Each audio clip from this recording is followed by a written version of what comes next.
Hello, everybody, and a very, very warm welcome to the Wine with Jimmy channel here on the world of YouTube. Delighted to have you on board. Thank you for stopping by, and welcome to the series here on the wines of Georgia.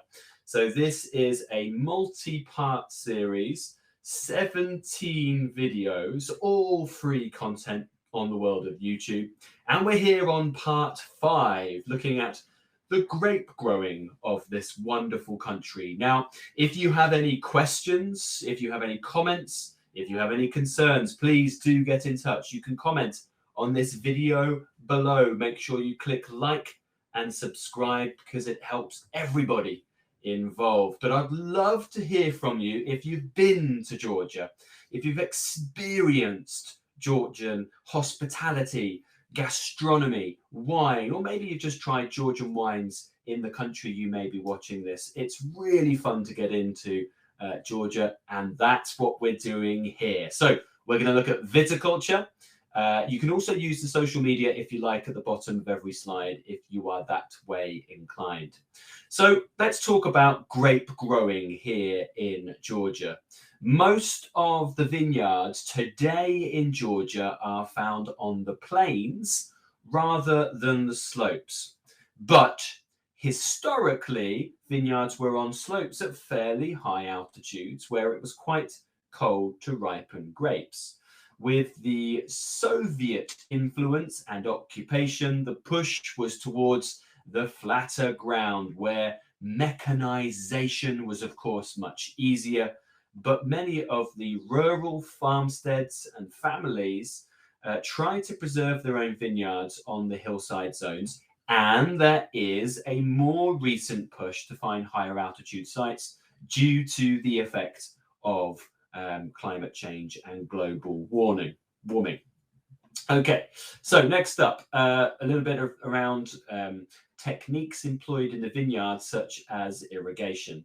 Now, as we know, under the Soviet regime, a lot of mass mechanization occurred here to get volume out of Georgia to flood into the Soviet market. So flood irrigation was commonly stalled around the plains by the Soviets. Now, because of the difficulty of differentiating between plots around the vineyards, this can be a problem where vineyards are fragmented between growers. There needs to be collectivization. In fact, it's quite difficult when you've got many growers that relied on the Soviet regime beforehand, but of course now don't have any of that structure. It's all more independent and autonomous. So that can cause issues. Newer vineyards, or those with better financing, will actually have the modern techniques, things like drip irrigation. But of course, the cost for that and the software needed is, of course, fairly intensive. Many producers are preferring to dry farm. What does that mean? Well, this means without any form of irrigation.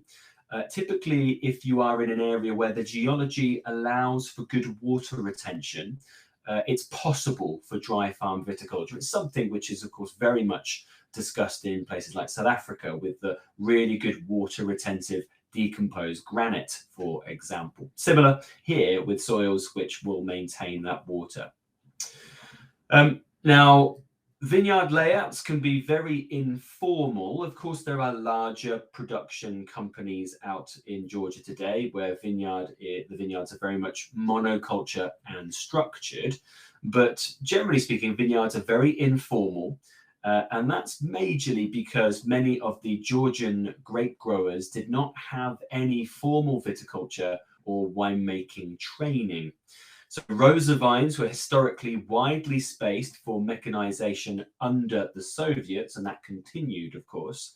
But eventually, when mechanization was reduced in the last sort of 30 years, that was also reduced.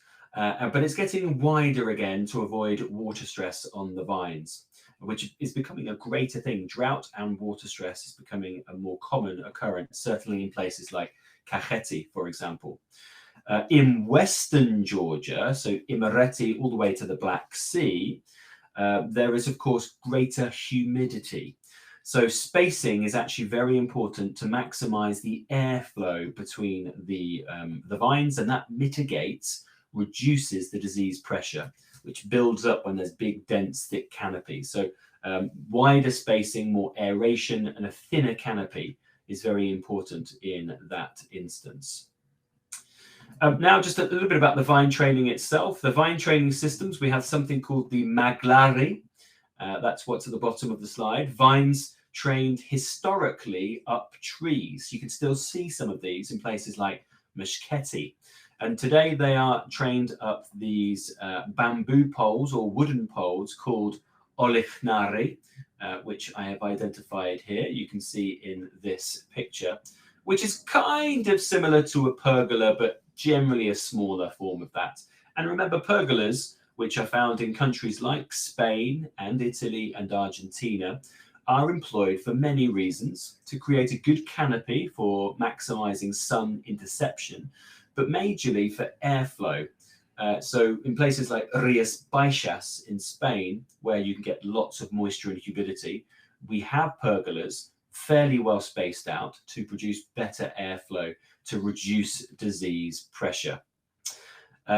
Then we have PDO rules as well. So protected designation of origin rules can dictate the heights of vines and also density of plantations.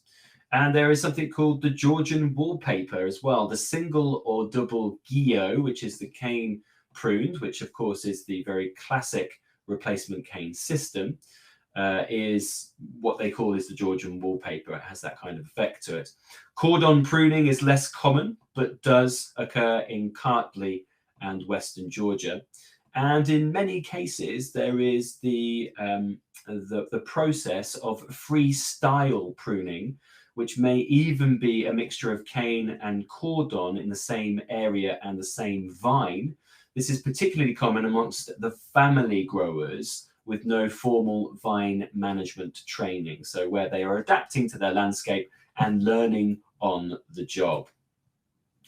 Rootstocks here as well. So because of phylloxera, which of course rifled through this area at the end of the 19th century, almost all vines today are grafted onto American rootstocks. And rootstocks are, like in many places in the world today, carefully chosen in terms of what they are going to do within their specific microclimate and geology.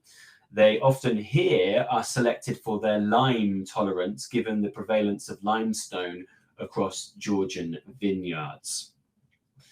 And then the last note really is to talk about the emerging trend in the world of registering for organic and biodynamic vineyards. This is still very much behind the curve for Georgia.